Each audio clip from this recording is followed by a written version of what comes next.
Assalamualaikum warahmatullahi wabarakatuh. Perkenalkan, nama saya Devi Rahmawati. Saya dari kelas TI 3A Teknik Negeri Cilacap.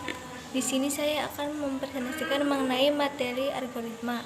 Dan materi yang saya sampaikan adalah mengenai materi flowchart dan pseudocode. Selamat menyaksikan. Ya, langsung saja seperti yang sudah dijelaskan tadi. Jadi di sini saya Devi Rahmawati dengan NIM 1801020110 akan menjelaskan mengenai teknik penyajian algoritma flowchart dan pseudocode. Jadi pokok pembahasan yang akan kita bahas di sini yaitu yang pertama ada pengertian pseudocode dan flowchart, yang kedua ada contoh pseudocode dan flowchart, yang ketiga ada simbol-simbol dalam flowchart, dan keempat ada pedoman pembuatan flowchart. Kita ke materi pertama yaitu pengertian pseudocode dan flowchart. Nah, pseudocode merupakan sebuah pengembangan dari algoritma di mana pseudocode menggunakan kode-kode tertentu untuk memberikan penjelasan mengenai cara kerja atau penyelesaian dari suatu masalah. Singkatnya, pseudocode bisa dibilang sebagai sebuah algoritma yang sudah diubah ke dalam bentuk kode-kode tertentu. Nah, kelebihan dari pseudocode ini yaitu memiliki struktur yang jauh lebih ringkas dibandingkan dengan algoritma.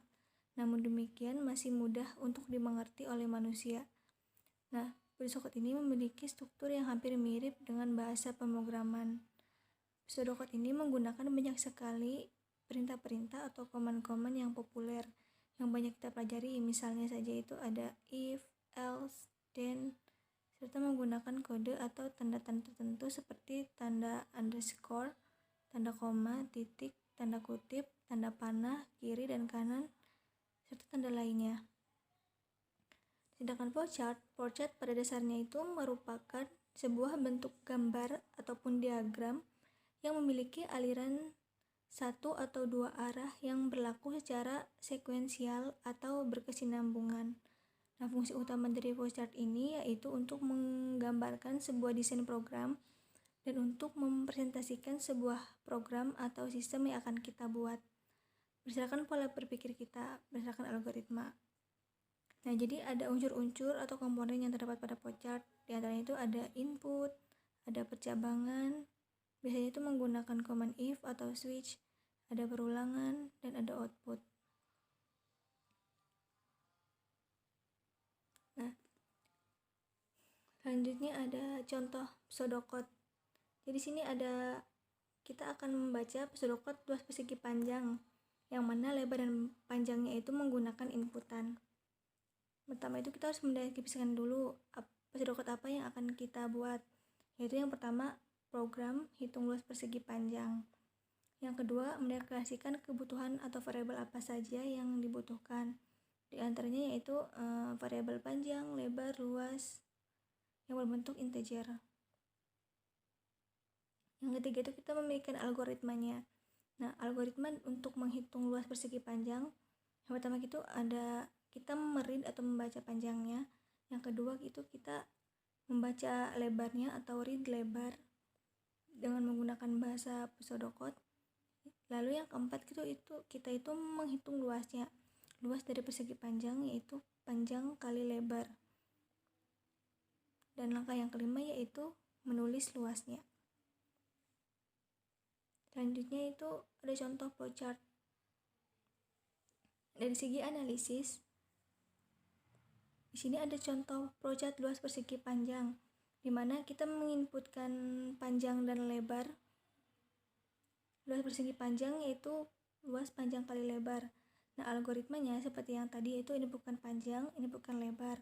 Lalu kita membuat rumus untuk menghitung luasnya yaitu panjang kali lebar. Nah, nilai luas itu dicetak sebagai output ke perangkat output keluaran. Kita mulai untuk membaca flowchart. Yang pertama itu kita biasanya flowchart itu dimulai dengan terminator mulai dan diakhiri dengan terminator selesai. Yang pertama itu kita akan menggambar flowchart mulai dengan terminator, lalu dihubungkan dengan inputan lebar, lalu inputan panjang, lalu kita menggunakan simbol proses yaitu luas sama dengan panjang kali lebar. Yang kedua yaitu ada output berupa tampilan luas dan selesai. Lalu ini ada simbol-simbol dalam flowchart. Seperti yang disebutkan sebelumnya, yang pertama itu ada terminator. Nah, terminator ini yaitu simbol untuk perulangan atau akhir dari suatu permulaan atau akhir dari suatu kegiatan. Jadi, kalau kita misalkan mau menggambar flowchart, itu harus dimulai dan diakhiri dengan terminator.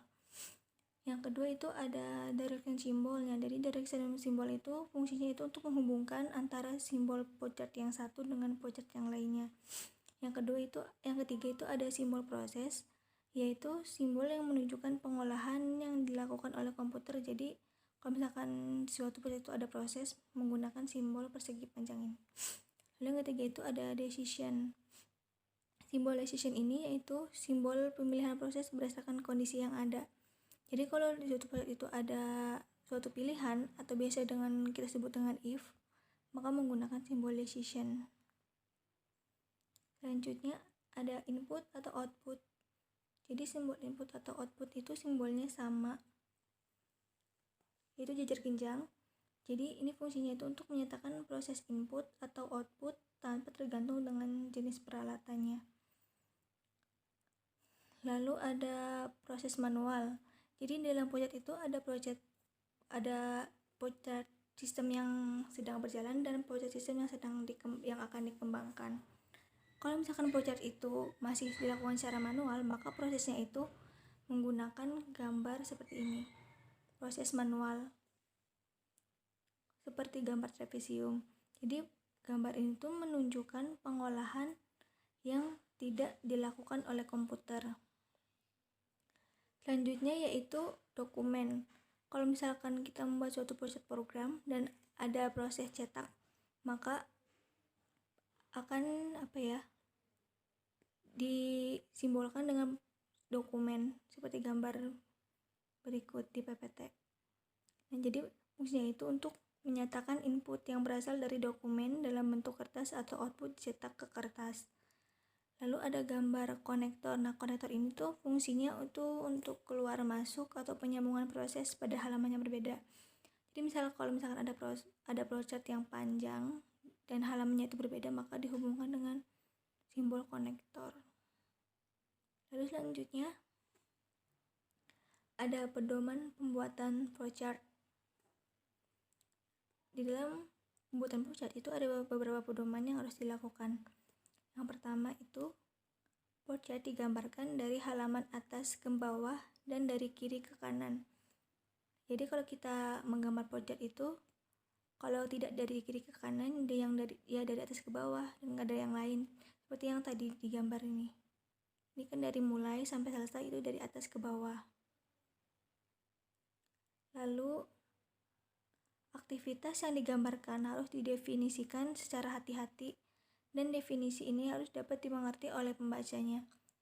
Jadi kalau misalkan kita menuliskan proses flowchart itu harus ke intinya dan jangan terlalu panjang supaya mudah dimengerti. Lalu kapan aktivitas mulai dan berakhir harus ditentukan secara jelas.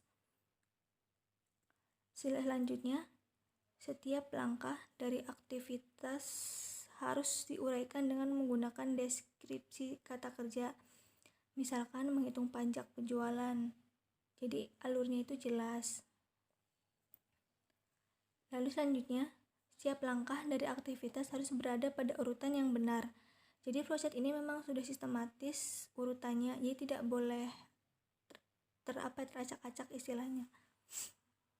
Dan selanjutnya, lingkup dan rank aktivitas yang sedang digambarkan harus ditelusuri dengan hati-hati. Gunakan simbol-simbol flowchart yang standar.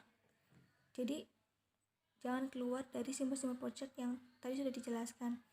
Di sini simbol flowchart itu ya udah cuma segini aja simbolnya. Tidak menggunakan simbol yang lain.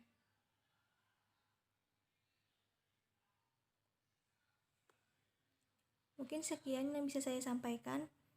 Kurang lebihnya mohon maaf. Wabillahi taufiq wal hidayah.